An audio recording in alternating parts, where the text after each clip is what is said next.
Hey, good morning. Yes, it is. It is Sunday, September 15th. I want to give a shout out to my twin sisters. We're the Irish Trippists today. All three of us are the same age until October 30th. All right, so what are we talking about today? Well, I do listen to my own podcast once in a while. I had time to do that in the vehicle yesterday, so I'm thinking, all right, so that's okay, but how do you get real happiness? And how do you face your fears? Because it's both the same, right? Stay tuned.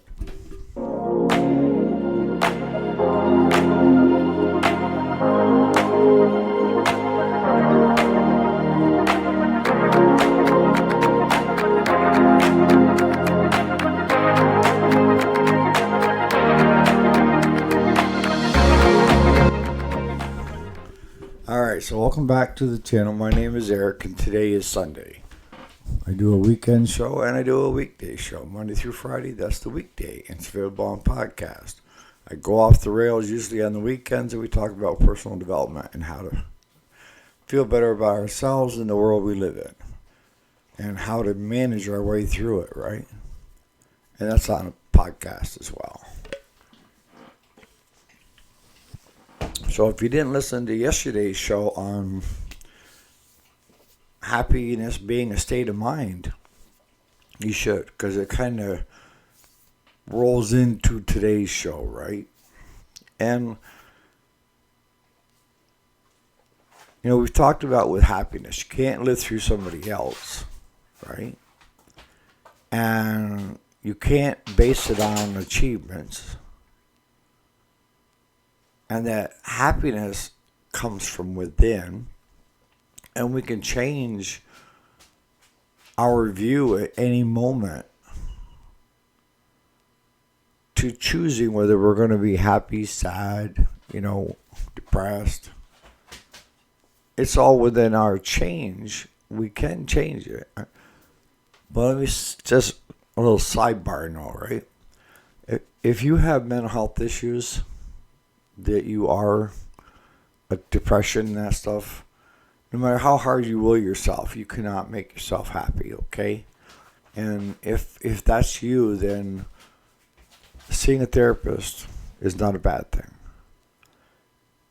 Having a doctor prescribe something to kind of help with the serotonin levels is not a bad thing. You're not weak by doing it. In my eyes, you are a strong person, all right? So that's the only catch-22, right? You can't will depression away. You can will being sad to happy, yes. So that brings us to what most people's fear is. And if you ask people, what is your biggest fear? Some would say money. Some would say, losing their partner. Others would say they're going bankrupt. I mean, for each person, they have their own fears, right? And in order to enjoy life, you have to minimize those fears, right? And you don't want to do it like I used to do. I was what they called the worry wart, right? And that was, I would come up with a worst case scenario. And I was always relieved because it didn't get to that point, right? It was something less than what I thought, right? But that's not good either, because I spent all my time worrying about things that never took place and happened. As if it did happen, right? So you can't spend all your time worrying about things that are outside your control and that haven't become real yet. Losing your job is real, okay? And how would you face your fear there? That there's more than one job out there. Maybe that job wasn't meant for you. Maybe that is, instead of being a sad end, it's a great beginning, because that's the time to start your new business. That's the time to go to work for a different employer. See, now we just took it from a fear, sad part to a positive, exciting part. When we end something, it doesn't mean it has to be sad. You know, so many people, when it comes to a loved one passing away, it's an end, right? And that's how most people view it, is an end. It's sadness. They no longer can touch or feel that person. Girls. And if you go to a funeral, most funerals are very, somber. You hear sobbing, you see tears, right? Because we're going to miss that person. We're going to miss having them around.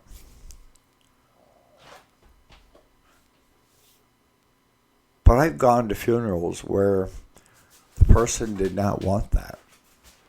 They wanted that to be a celebration of their life and going on to the next step. And that comes back to my beliefs in God. I feel like we're on this earth. There's heaven and hell. This is hell, folks.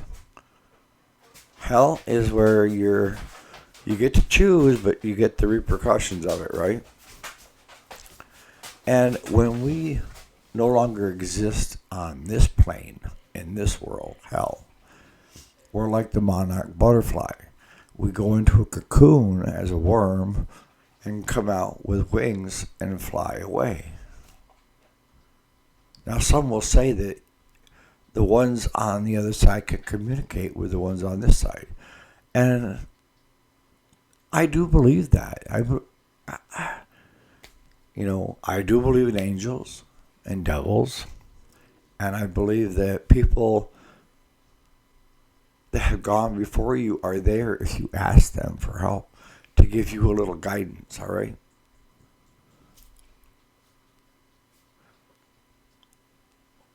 But that comes back to, facing our fears too.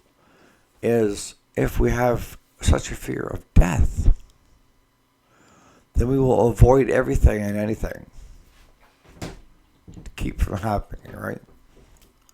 So let's get back to the worst case scenario is you lose your job. I showed you where you could change that from a negative to a positive. All right. Finding out that you're broke. You're older. You saved all your life. You both had 401k plans. And you were supposed to be comfortable in life. And 4 years after you retire, the stock market takes a dive. And now your savings is worthless, pretty much. And this has happened, right? And one of 2 points can happen. You become very angry and sad because now you have no money. Now, technically you do, but you're looking at paper, right? You can't eat money. But I've had people, this one couple had asked, what should we do here? I said, nothing. And they're like, what do you mean nothing? I said, do nothing. Do not sell stocks. Do not trade. Do not do anything. If anything, buy now. But don't dump what you have, even though the value on it says it's not worth a whole lot right now. Because what happens to the stock market? It goes like this, and that goes like this, and it goes like this, and it goes like this. And I mentioned in previous videos of people that I know that would check their 401k on a daily basis. And, half the month they'd be happy. And the other half they'd be pissed because they said they lost money. Huh? If you're invested like that, you have to look long term. If you're older, it's harder because that's where your retirement income is supposed to be coming from, right? Not just Social Security.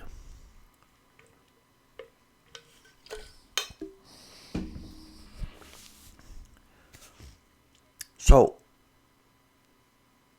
take that from a negative to a positive. I mean, how can you take that from a negative to a positive, right? Right now, the workforce, more employers are hiring older, elderly people than they are young people because of their commitment to the job, when they're there, getting there on time. Most older get there early, leave late, And what they've also found is after somebody retired, they may have been a vice president of a big corporation. But now they're working at Walmart or Lowe's in customer service, and they love it. They don't have the pressures they had before. And they would do that job even if you didn't pay them. Because now they feel like they're needed again, right? Because we need a purpose, right? And the other thing that will help you out is having progress in your life. Progress is always good. If you can measure along the line, waypoints of, let's say you're overweight. If you decide you're going to lose some weight, all right? So you start off today and you decide you're going to walk a mile. You do the mile and come back. And you say, day 2, I'm going to walk a mile and a half. And day 2 comes, you walk a mile and a half. Now you made progress, right? So you're forward momentum. Day 3, maybe 2 miles. Day 4, maybe 3 miles and a half, 4 miles. But if you're always moving forward progress, you're going to feel good about yourself, right? Because you're moving in the right direction. Now, if you said, I'm going to lose weight, and you walk to the refrigerator and grab some leftover pizza, that's not forward progress. That's just, you're blowing off anything that would be constructive to help you, right? So I'm going to start wrapping this up. It's not going to be long today. I'm going to go fishing with the boys, my son and grandson. But the biggest thing that will make you freeze in doing anything is fear, right? You don't change to a new job even though it's a positive because you have fear. And most people are driven by fear. And that is, if you make it more fearful than what they are now, or if you can make it more fearful to stay where you're at versus going somewhere else, then most people will change. But they won't change even though it's positive change because they fear the outcome. And fear can make you immobile. Can stop you in your tracks in anything in life, right? Fear of having another relationship. Well, my first one didn't go so well. Well, then we need to take that and learn from it, right? What not to do. And then maybe the next relationship is going to be the one, right? Or losing that job is not so bad when you find out that you always wanted to start your own business and this is the time to do it. Because you have nothing to lose, right? So if you can use fear in its own place as part of your repertoire of how to cause change, and if you can figure out that to take your worst fears and figure out how to go around them, minimize them, because your biggest fear may be losing a job. Well, you lost your job, but now you're bankrupt. Well, losing that job wasn't that fearful anymore. Now you're bankrupt, right? And one of your kids gets hurt in a car accident. That takes over losing the job, bankrupt, because now it's one of the kids. You see what I'm saying? But we forget about the ones that we thought were our worst if something else takes place. And that tells me that those were not valid fears. That they are in your mind, right? But they aren't, because we can change it. So on that note, you guys have a great Sunday, and we'll catch you here bright and early for tomorrow morning, the weekday. Enjoy.